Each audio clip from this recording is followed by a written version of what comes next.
What's up, guys? We live again. It's your crew for Teach Me Tuesday. Hey, guys, we got a good one today. How can you start preparing to buy a home in the next 6 to 12 months? Today is what, July 14th? So, in the next 6 to 12 months, either the end of the year, going into the beginning of next year, how can you prepare today to be in that home starting in 2027? Let's talk about it. So, if you want to buy a home next year, what do you do over the next 6 to 12 months that could save you thousands of dollars and make the difference between getting pre-approved or getting denied? But we're Oh not doing no. no denials around here. What we doing is we telling you how to if you're not getting approved now, how to get approved later. Putting Right. yourself in a position to where you can be a homeowner in the coming months, to year, whatever your process looks like. So guys, let's jump right into it. Let's talk about timeline. Like what's a good starting timeline for somebody who wants to purchase a home in the next 6 to 12 months? Now, yesterday, right? I don't know We why you don't. remind me of like Temptations, Five Heartbeats just now. Like it's Right. about to start dancing. Right. Yeah, man. Hey, man. I think if you are planning to buy a home, is no. I don't believe it's too early. Okay. I believe that. Hey, let's start getting your ducks in a row now. Let's like you said, timeline. Hey, even if it's a year out, hey, don't wait to the last minute Hmm. to decide, hey, I want to buy a house now. Let's get my let's do what I gotta do, you know. So So you saying don't wait until your lease is up. 30 Like days don't wait out. the week before your lease is up to say, oh man, I don't want to sign a lease again. I got what you're saying. I want right, the people in the back to hear that though. right. Nobody would do that out there. You know, we are talking to some smart, educated, you know what I'm Oh, of saying? course. They understand that they wouldn't wait until their lease is up to buy a home because they know that guess what? It can take some We there time. may be some things that we might need to get in order first before it's time to buy a home, Mhm. you know? So, yeah, Right, right, right. All right, So I absolutely. like that. I I like like that. that. You You sure gonna you say want to something add else? something? Maybe we want to jump in number Yeah, two. I was gonna say that the timeline is super important. Just from like a mortgage Right. lending, approval standpoint. What people Mhm. fail to understand, like for those that do wait until, they got their lease renewal application in the mail or notice in the mail that their lease is up for renewal, and they're like, oh, let me think, I think I should try to buy a house. Is that from a mortgage side of it, we don't just look at your now, right? We're going to also look at like your past behavior. So we're going to Mm, look at, the 2 years back taxes, the 2 months back bank statements. We're going wow. to look at some previous data. And if you didn't quite, button those things up prior to you just impulsively making a decision, it could truly impact you, or it can kind of slow down, that momentum of you buying a house. So I would tell people just exactly what y'all said too, is don't wait so long, and definitely be a little bit more forthcoming and preparing early because of those reasons as well. Mhm. Good Mm, stuff. Good stuff. I'm gonna jump right in there. I'm gonna go to number two, right? So knowing where your credit stands, I think that piggybacks off of exactly what mm, LaShawn was just saying. that's good. That's good. Not waiting because again, it's a lot of things that we have to take into consideration when trying to get you pre-approved to purchase a home. So very important to know where your credit is today so that we can help so that you can either get the guidance you need to get your credit where it needs to be to purchase in 6 to 12 months, or if everything's already great with your credit, we can advise you that you can already know that, hey, I don't need to make any significant changes. I just need to Mm, continue to pay my bills on time. I don't need to mhm, close out any accounts. I don't need to mhm, do X, Y, and Z. I'm fine where I'm at currently today to get approved for hopefully what I'm looking for down the road. So right. very important. Know where your credit stands, but don't just focus on the scores. Even though that's very important, you got to also look at what's causing your score to either to drop or to not be as Mm, high as it could be, because some people, when you do have lower scores, it can take time to build those scores up. So right. um, planning ahead 6 to 12 months is definitely ideal. Most credit situations can be turned around in that short of a period. So Right. that's number 2. Let's jump in. I'm gonna add to that. I gotta Oh, add. And I know this is my. add to it. Gavin I know ready, we talked dog. about. Hey, Gavin trying to go. Let's go, Gavin. Because I Trying always to want get to make all sure our I talking give points today. like. I want to make sure I give like sound tips, because like this is what we've been seeing, and I've been seeing a lot of it. What has been becoming a pain point for a lot of people are these like afterpay accounts on their credit, like the Affirms and things like that. Those self-reported accounts and things like that on their credit has become a barrier for people getting approved. And so when we talk about credit, and when Gavin, you mentioned knowing what's on your credit report, those things, but people don't think about it. People like are quick to, I think this is what the new digital layaway, plans that's out there. It does impact you buying a house. So just be careful with that and make sure you're kind of getting that stuff, paid off if you can prior to, doing this process, or definitely as a part of the process, because it can impact you as well. Right. Guys, I understand. Let me say this. Let's breathe. Let's take some breath. Because credit is a pain point. Credit is a pain point. I get it. I can't tell you how many times I talk to people, they're worried about the credit. But guess what, guys? We gotta know where we are so we can figure out where we're gonna go. Okay.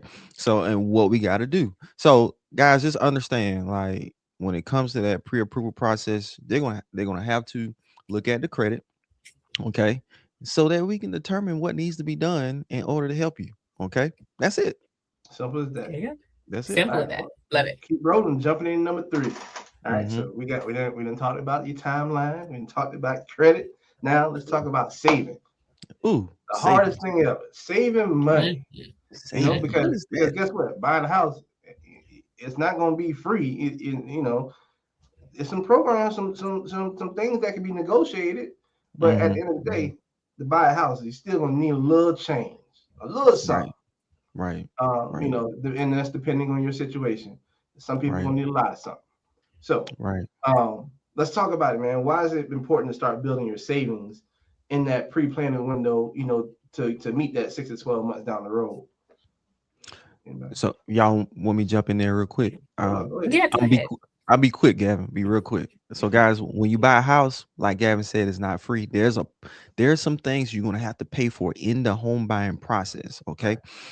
These are just the things just to buy a house, like earnest money. All right. Inspections, appraisals, maybe you might have to pay some closing costs if I can't get the seller to pay all your closing costs. Okay. So you gotta make sure you got some savings set aside in order to make sure you can get through that home buying process. That's not even talking about, hey, after you buy the house, and you're gonna need some savings for a rainy day, just in case something might not be working when you wake up in the morning. Right.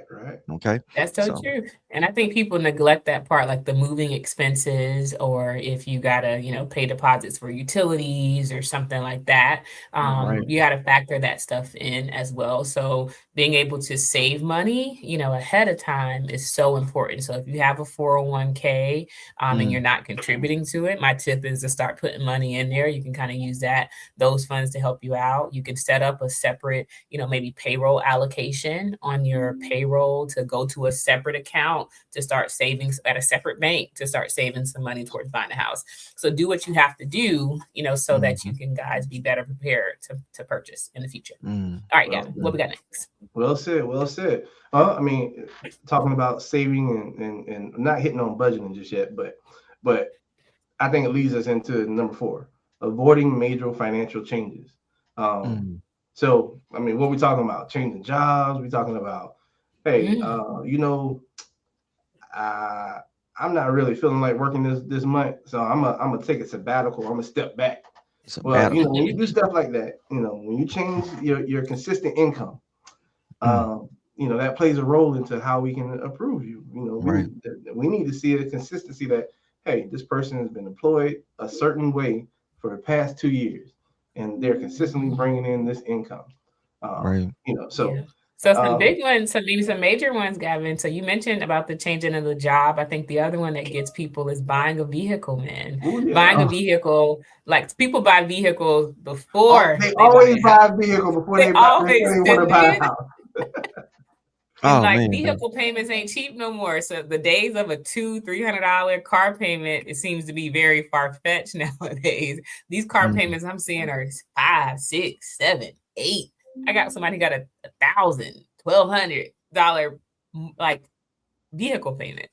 And so it's really, really hurting them when it comes time to buy a house. So please let's sit right there before I want the people to understand this, because like, now think about how that's gonna. Can you talk about how that affects, like when you take on $1,000 car payment? I said 1,000. Let's just $700 car payment, and you know what I'm saying, and it's and don't get me wrong, you deserve it. You deserve it. But guess what? Guess what? It's gonna really affect your debt to income ratio when it comes to buying a house.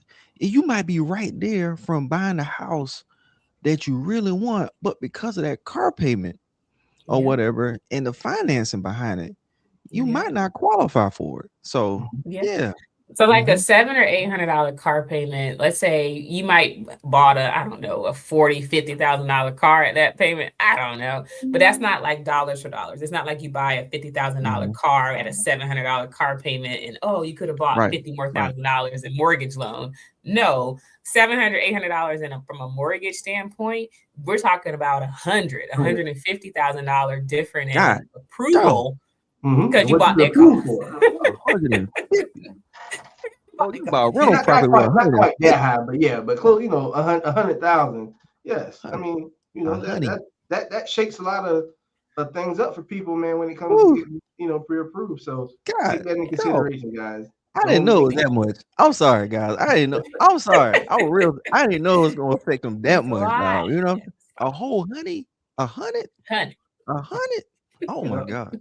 Yeah. So just in addition to the buying new cars and but other things we want to avoid is opening new credit cards unless you speak to your loan officer or financial person who's helping you in this process, because sometimes opening a credit card can help increase your scores depending on how it's done, but avoid that if you don't need to. Making large unexplained deposits, those side business and side hustles that you don't necessarily report to Uncle Sam. Yeah, they bring in money, but there's a certain way to be able to do that and be able to use that kind of money for the purpose of purchasing a home and co-signing for somebody else's loan. Right now, I mean, that's a big thing. A lot of people have to co-sign for people to get approved for the amount that they want. But just remember, if your aspirations and goals down the road is to purchase a home yourself, that may not be what's best for you. Or if it is, or it could be, it could be, in your benefit, and your family's benefit, whoever is purchasing. But there's ways and ways of planning to be able to do those things and not let it be a detriment. So I gotta give my little tip. I gotta give a tip about co-signing. So first, I'm going to explain what co-signing is, because a lot of people have the definition of co-signing and it's not co-signing. So co-signing is when you have two people. Right. There's co-signing takes more than one person. So some people think that, you truly, let's say the mom bought the car, but the daughter drives the car. Oh, my mom co-signed for me. No, she didn't. Your mom bought you a car. If both of you are not on the loan, if you and that other person is not on the loan, you're not a co-signer. Sure. That person just bought that whole debt. They assume that whole debt on your behalf if you're not on the loan too. So, because I have that happen where people are like, oh, well, I don't pay that car. That's my daughter's car. That's my kid's car. But I'm like, but the loan is only in your name. The person's not on the loan with you. So you didn't co-sign for them. So we can't, because sometimes we can try to exclude the payment or something like that. As a mortgage lender, we can only exclude that payment, if it's truly a joint loan, not an individual loan, and the other person is solely making those payments out of their account. That's big, because a lot of times like, they give me the money and I pay it. Can't do that. Can't do that. You cannot do that. Cannot do that. So please, please, please speak with a mortgage loan officer. Definitely get this plan together just before y'all go messing things up. because we have to show that for a 12-month consecutive 12-month history that other person is paying on that debt. That's truly a joint loan coming out of their account in order to really exclude it if you get yourself in a situation where you're co-signing on someone's behalf. So just watch it. All right, we almost we didn't pretty much hit our time, but I want to hit this number 5 real quick, and then we'll wrap up. Reducing debt strategically. All right, what is that? You know, what we don't want to go off. You know, I don't need you going off paying off stuff that you think is going to, you know, help your situation. You need to speak to a professional, because it's not about necessarily the quantity of debt. Like you can have $100,000 loan out there, and you're only making $100 payment on it. That's to your benefit when it comes to qualifying, because we're looking at what that monthly payment is how's it affecting, you know, what you can purchase. We're not looking at that total amount of debt that you have, because that's going to be there. We're worried about that monthly payment. So don't go off paying. Don't go off paying. Oh man, I need to pay down that $100,000 loan in order to qualify for a house, when you have a $5,000 credit card out there, and you're in the monthly payment for that is $500. You know, that's what you need to more likely be working on, and reducing that debt so that we can get that payment down short, you know, smaller. But yeah, so definitely, guys, just consult with your lending professionals before you start making conscious efforts to reduce your debt. I gotta raise my hand on that one. He is absolutely 1,000% right, because me and my wife made that mistake before we bought our house, and guess what happened? Our credit score started going down. We started paying. We was like, hey, dog, we're gonna make room for this mortgage. You know what I'm saying? We're gonna pay this off, we're gonna pay that off, we're gonna do this. And I was like, man, my credit score went down. And you know, we just didn't know because we didn't speak with a professional. So guys, don't make that mistake when it's time to start getting prepared to buy your house. There you go. I love that. I absolutely love that. Okay. Well, so guys, that's our time. Go ahead, Gavin. I'm sorry. Nope, you got it. Close it out. I was gonna say, well, that's our time for today. And we hopefully you guys learned something from this.